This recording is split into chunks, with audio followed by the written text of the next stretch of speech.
بسم اللہ الرحمن الرحیم۔ السلام علیکم، کیسے ہیں آپ سب؟ امید ہے خیریت سے ہوں گے۔ اللہ پاک آپ سب کو اپنے حفظ و امان میں رکھے اور ہدایت پانے والوں میں شامل فرما دے، آمین یا رب العالمین۔ آج جو وظیفہ میں آپ کے لیے لے کر آئی ہوں عمل، وہ بچھو کے کاٹنے کے زہر سے بچاؤ کا وظیفہ ہے۔ بہت ہی کارآمد اور مجرب وظیفہ ہے۔ آپ اگر کسی کو بچھو کاٹ لے تو اللہ تعالیٰ کا یہ صفاتی نام پڑھیں تو انشاءاللہ تعالیٰ آپ کو ضرور فائدہ ہوگا۔ آپ نے پڑھنا کس طرح ہے یہ میں آپ کو بتاؤں گی۔ اس سے پہلے ایک چھوٹی سی درخواست، ہمارے چینل کو سبسکرائب کریں، ویڈیو کو لائک اور شیئر ضرور کریں۔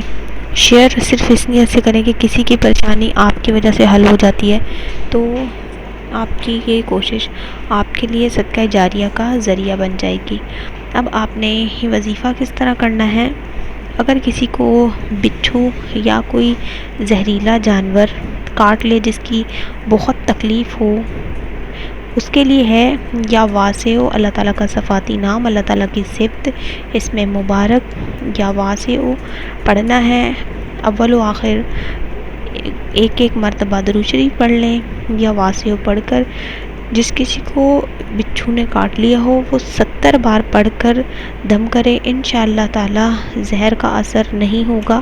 اور بھی اگر کوئی زہریلی چیز کاٹ لیتی ہے، شہد کی مکھی کاٹ لیتی ہے، یا آج کل یہ جو مدھو مکھی بہت زیادہ ہے یہ کاٹ لیتی ہے آپ کو، تو آپ نے کیا کرنا ہے، 70 بار یا واسع پڑھ کے دم کر لینا ہے، انشاءاللہ تعالی زہر کا اثر بالکل بھی نہیں ہوگا۔ اپنی کسی بھی مشکل اور پریشانی کا حل ایسے وظائف میں سے تلاش کیا کریں، اللہ تعالیٰ کے صفاتی نام پڑھ کے اپنی مشکل اور پریشانیاں دور کیا کریں، انشاءاللہ تعالیٰ وہ بہترین حل ہوگا۔ دعاؤں میں یاد رکھیے گا۔ اگلی ویڈیو کے ساتھ حاضر ہوں گی، تب تک کے لیے اللہ حافظ۔